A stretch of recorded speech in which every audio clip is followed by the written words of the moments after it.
ಎಲ್ಲರಿಗೂ ಶರಣಾರ್ಥಿಗಳು. ವಚನಕಾರರು ಹಾಗೂ ಶಿವಶರಣರ ಪರಿಚಯ ಸಂಚಿಕೆಯಲ್ಲಿ ಇಂದು ನಾವು ವಚನಕಾರ ದಸರಯ್ಯ ಹಾಗೂ ಆತನ ಪುಣ್ಯ ಸ್ತ್ರೀ ವೀರಮ್ಮನ ಬಗ್ಗೆ ತಿಳಿದುಕೊಳ್ಳೋಣ. ಸಚರಾಚರ ಪ್ರಾಣಿಗಳೆಲ್ಲವೂ ಸುಖದಿಂದ ಬಾಳಲಿ ಎಂದು ಯಾವಾಗಲೂ ನುಡಿಯುತ್ತಾ ಅದರಂತೆ ಆಚರಿಸುವ ಹಾಗೂ ಶಿವಾನುಭವಿಯಾಗಿ ಏಕೋತ್ತರ ಮಹೇಶ್ವರ ಸ್ಥಳದಲ್ಲಿ ಒಂದು ಸ್ಥೂಲವಾದ ಧರ್ಮಾಚಾರದಲ್ಲಿದ್ದುಕೊಂಡು ಕಾಲ ಕಳೆಯುತ್ತಿದ್ದ ವಚನಕಾರ ದಸರಯ್ಯನೆಂಬ ಶರಣ.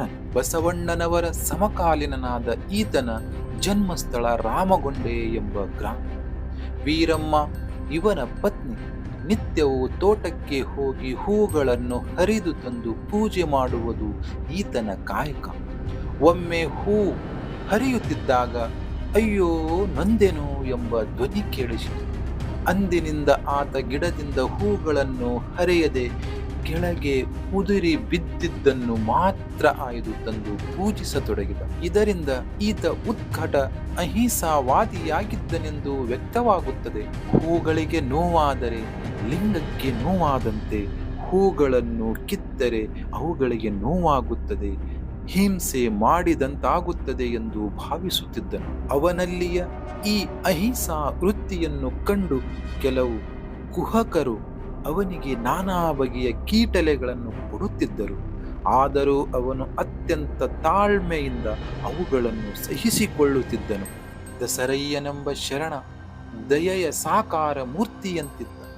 ಆತನ ಪತ್ನಿಯಾಗಿದ್ದ ವೀರಮ್ಮ ಕೂಡ ದಯಾಮಯಿಯಾಗಿದ್ದಳು. ಪತಿಯೇ ಪರದೈವವೆಂದು ನಂಬಿದ್ದ ವೀರಮ್ಮ ಪತಿ ನಡೆದ ದಾರಿಯಲ್ಲಿ ನಡೆದಳು.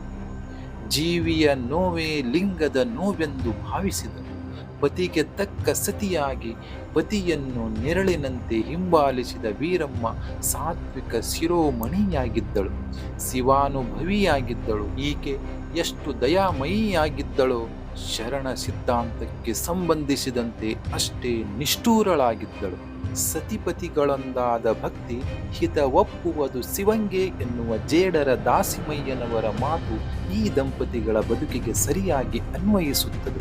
ಈ ರೀತಿಯಾಗಿ ಶರಣ ದಸರಯ್ಯ ಹಾಗೂ ಪುಣ್ಯ ಸ್ತ್ರೀ ವೀರಮ್ಮ ದಂಪತಿಗಳಿಬ್ಬರು ಶಿವನಿಗೆ ಪ್ರಿಯವಾದ ಬಾಳನ್ನು ಬಾಳಿ ಬಯಲಾದರು. ಶರಣ ದಸರಯ್ಯನು ದಶರೇಶ್ವರ ಲಿಂಗ ಹಾಗೂ ವೀರಮ್ಮನು ಗುರುಮಾಂತೇಶ್ವರ ಎಂಬ ಅಂಕಿತ ನಾಮದಲ್ಲಿ ವಚನಗಳನ್ನು ರಚಿಸಿದ್ದಾರೆ. ದಸರಯ್ಯನ 10 ವಚನಗಳು, ವೀರಮ್ಮನ 5 ವಚನಗಳು ಲಭ್ಯವಾಗಿವೆ. ಅವರ ವಚನಗಳಲ್ಲಿ ಅಹಿಂಸಾ ಭಾವವು ಪ್ರಮುಖವಾಗಿ ವ್ಯಕ್ತವಾಗುತ್ತದೆ. ವಿಡಿಯೋ ಇಷ್ಟ ಆದರೆ ಒಂದು ಲೈಕ್ ಮಾಡಿ. ಇಂಥ ವಿಡಿಯೋಗಳಿಗಾಗಿ ನಮ್ಮ ಚಾನಲ್ ಅನ್ನು ಸಬ್ಸ್ಕ್ರೈಬ್ ಮಾಡಿಕೊಳ್ಳಿ. ಧನ್ಯವಾದಗಳು.